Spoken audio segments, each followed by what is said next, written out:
Welcome back to the show, everybody. Check out these headlines we have for you today. Ripple is the internet of value, and I believe we're going to show that to you today with a lot of information. We got Ripple's Brendan Barry. You're going to want to hear from him. Ripple expansion, Ripple partner news, and the key corridors revitalized with ODL. We'll tell you by how much. We got FedNow, integration of other blockchains. BIS project Polaris, ladies and gentlemen. I've got the Ripple connection, but what about the ledger? We got Susan Friedman from Ripple saying, Ripple just may be the only crypto company with clarity. Somebody roll that beautiful intro.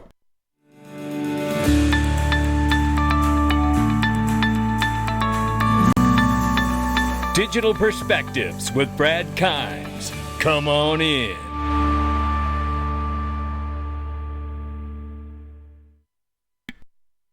Welcome back to the show, everybody. You can follow us on Twitter and YouTube for exclusive content right now. The market cap is $1.15 trillion, and the market is off by 2.5%. Bitcoin is 26,400 plus. It's off by 9.1 on the 7-day and 3.7 in the last 24 hours. So you get a picture. Ethereum, much the same here, 1771 and change, and it's off by 2.5 or 2.7 rather on the 24-hour and 7.3 on the 7-day. Tether market cap 82.7 billion plus here, and XRP is 43 cents. Even though it's clawed back 1.7% in the 24-hour, we're still off by 6.4 on the 7-day. Let's take a look at this right quick, ladies and gentlemen. This is a quick clip from XRP Snakey, who was at the conference, XRP Las Vegas, and he happened to capture a question to Jack McDonald from PolySign at the Link 2 Fireside Chat, and it was fantastic. Take a listen here. Gensler's fault because I tend to blame him for everything. He don't lock my keys in my truck.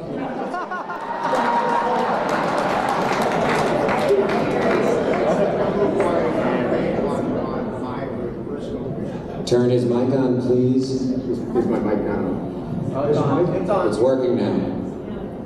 Oh, gotta sit like this. We do not have our New York BIT license, which sucks, and so it's my number one wish, and we're working on it, but it is difficult, and it's taken us time, and I can't even say exactly when we're gonna get it. Maybe want to move to Las Vegas. I don't know. That's Robin O'Connell, the CEO of Uphold, and shout out to him and Nancy Beaton for both participating in the conference. They were fantastic. Jack McDonald's coming up with his PolySign question right now. Well, folks, thank you so much. Thank you.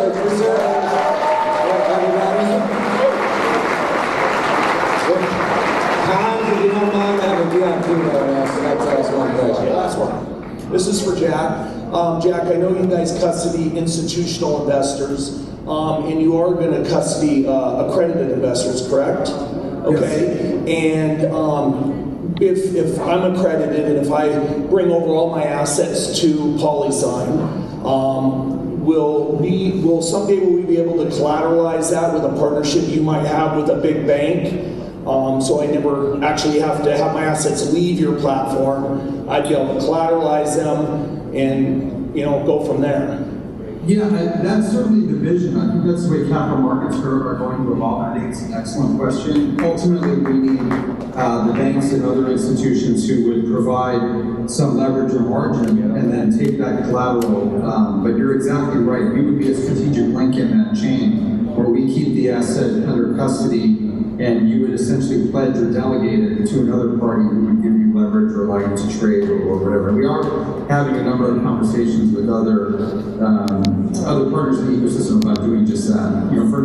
Now that's very exciting, and shout out to Jack and everybody on the Link 2 panel here. And by the way, I know everybody understands what PolySign is. They just added copper to the platform here, and copper is really what a lot of people, I know how I visualize it, as like the PolySign of Europe, right? They're doing the same kind of similar task and services for and offerings for companies and institutions as well. I tell you, This is very exciting because I love seeing these kind of companies make way to the platform for Link 2. If you're not sure if you're accredited, click the link to my sponsor underneath the video. Find out for yourself. You know these products do not last long. And I tell you right now, you'd be wise to check it out for yourself before it's gone. Look at this right here. This is Ripple's Brendan Barry tells us why B2B cross-border payments and remittances are a space in which you can see the impact of crypto blockchain here and now. I love hearing that. This is the head of payment products at Ripple, Brendan Barry. Listen to him say it. We have seen really significant adoption and interest from businesses in the last handful of years, and that's been continuing to accelerate. And when I think about the underlying reason for why adoption is increasing, it's because there's utility. There you have it right there. That, I'm a utility maxi, right? If your coin's got utility, I'm probably into it. No doubt about it right here. And this here from Amelie reminds us all what Vitalik Buterin knows, and maybe, just maybe, that's why there was such a hatred for Ripple's technology and the XRP ledger as well, because he even knew that Ripple is the internet of value. That's really what Ethereum is. People talk a lot about cryptocurrency 2.0 being like the internet of value. We're not the internet of value. Ripple is the internet of value. We're an arbitrary processor for state transaction functions. You can't get it any better than that. And it gets much easier to think about it in the way of when you hear that and understand that. It's much easier to understand how Ripple was targeted, I believe, by using regulatory capture of the SEC, my personal opinion, and how we got the Hinman emails that we still haven't seen. Boy, would I love to see those. Meanwhile, Ripple decides to show the world just how big the world is and how small the SEC actually is. As the leader in enterprise blockchain and crypto solutions is expanding its presence into Dubai with a new office in Dubai International Financial Center. How about that? Congratulations to Ripple and Dubai, who is a leader in crypto clarity. And this here from Wrath of Common, Tranglo shared this originally, that Tranglo has revitalized volume in key corridors. Listen to this number. Just this Tranglo alone, processing over $1 billion in USD in on-demand liquidity transactions. Yes, that means using XRP for settlement, ladies and gentlemen, after the partnership with Ripple in 2021. He says here, as a result, Tranglo has revitalized that key volume into corridors, processing over $1 million launch of that. And he says some of the advantages of this partnership are credit facilities and 2 times network reach. And we'll take it, right? But it gets better. Stay with us now. Federal Reserve's FedNow will integrate Metal blockchain, which is really Metallicus or Metallicus, however you want to say it. And it's basically a fork of Avalanche, and they are integrating with that Metal blockchain as a way of expanding, right? U.S. residents can only make instant payments domestically through third-party apps such as PayPal, Venmo, crypto wallets. The Federal Reserve has stated that the new service will launch in July. Metal blockchain is a crypto network developed by Metallicus, I guess is how you say it, based on a fork of Avalanche's code. It was created to offer compliance-friendly options for decentralized finance DeFi developers. In the May 11th announcements, Metal developers claim that the network is built on a foundation of Bank Secrecy Act compliance, implying that it has identity verification, anti-money laundering features built in. As we know, we also have that through RippleNet, right? There is not one transaction that is not Know Your Customer or anti-money laundering compliant. And then there's this. This is the BIS Project Polaris here, offline payments with CBDCs. Now, this is interesting, right? Because I only know of one project that has the ability, or at least has proven that they can do offline payments, and it is the XRP Ledger. As you remember, I will show you quickly right here. XRP Ledger payments could go offline with new proof of payments protocol. That was back in 2021, so I just want to remind you of that. But let's just hear just a very quick clip of this very quickly here. Online payment systems instead of cash. But our growing dependency on these online systems can affect our ability to pay when they become unavailable due to system outages, cyber attacks, or even natural disasters. Being able to make payments when offline could provide a solution. An offline payment is a payment between two parties which are not connected to a ledger system. The ability to make offline payments when systems are unavailable could improve the resilience of payment systems and provide backup during a crisis. Offline payments could also enable financial inclusion wherever internet and telecommunications connections are unreliable or non-existent. And some solutions could provide digital payment alternatives for those who can't use mainstream options. So you get the picture. I mean, this is pretty remarkable, like the world we're moving to, where you have that kind of resilience. No matter what happens, the system continues to operate, right? That's a massive statement. It's a massive thought to undertake, let alone to try to solve that issue. My God, these people are amazing. Shout out to the developers in the world who do all of this, which is just absolutely mind-blowing, right?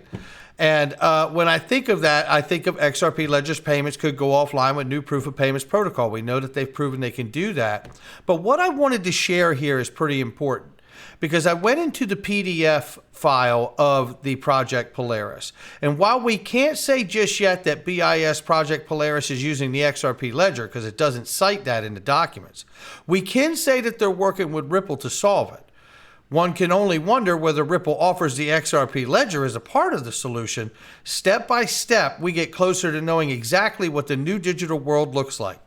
And when I look at that, I want to show you this and how I know what I'm saying here, right? Because we talk about private sector and experts, special acknowledgement to the individuals below who were interviewed as a part of this handbook for their insight, advice, and feedback. And yes, it's Anthony Rouse, Director of Product Management for CBDCs at Ripple, and Anthony Welfare, Senior Advisor of CBDC and Global Partnerships at Ripple, as well as many, many others like NTT Data, right? This is important to recognize because, look, we don't see XRP Ledger in the document, but what is the solution that Ripple offers? How is that off-chain payment made? Am I speculating? You're damn right I am. And I tell you what, right while we're speculating, let's speculate about these comments that happened at the most recent DMI symposium in 2023 here. And this looks like Susan Friedman to me, so correct me if I'm wrong underneath the video. But I want you to listen what this person is saying here about how Ripple and using how the courts coming up with a decision for clarity is really because of the lack of work being done in other areas like Congress. And I want you to hear how this court decision could come out that Ripple is the only one that ends up getting clarity because of this case. And maybe, just maybe, as subjective views shows here, that's why Charles Hoskinson was so upset just a few months ago. Let's see. Who should be doing the regulating? I mean, do we want a patchwork of a combination of the courts, of statutory regulators, of industry associations, or should we go the other way and say, no, we're going to create the crypto regulation agency, the CRA? Susan, let's start with you. I will go ahead and say that having the courts create the standard in the first instance is probably the worst outcome that we can have. It's not what we want. Why is that? Because we have elected bodies, we have regulatory agencies. They are the ones, and in the US, we have a very well-defined processes for promulgating regulations where the public can weigh in. For Congress, there's also big opportunity for public engagement in order to make concerns known. For the courts to come in and decide, to a certain extent, it represents a failure of work being done elsewhere. And the result is, one, including in our case, it's very possible that the judge could issue a decision that only applies to Ripple, and therefore it won't be clear. There will be many other companies who are stuck in the same regulatory ambiguous state that they are today. The second is it doesn't allow for public engagement. And the best rulemaking, legislative or regulatory process involves that public output, not just from industry, but from academics, from consumers, to really have all parties weighing in, voicing their concerns to get to the best outcome possible. You just miss all of that when you have to go through the courts to reach an outcome, which again, just may not even solve the problem that affects industry. You know, when you think about that, it's a pretty powerful statement. Susan Friedman, obviously head of Ripple policy over there and in the EU, UK. And I'll tell you something, you know, it's pretty remarkable when you think of it. And look, I want to see clarity for the whole crypto space. But what she's proposing here could happen. And we're waiting for a judgment any day. I want you to imagine for a second, what does that look like if it happens that way through a court ruling and a decision? That we get the clarity we want and no one else in the space does. And from an institutional retail perspective, people who are speculating and needing it for their business model, what does the demand look like at that point? Not financial advice from me or anyone else. It's just my digital perspectives. I tell you, this is pretty exciting, ladies and gentlemen. Where's Judge Torres? Not trying to rush things, but we're certainly eager to hear her legal decision. I'll catch all of you on the next one.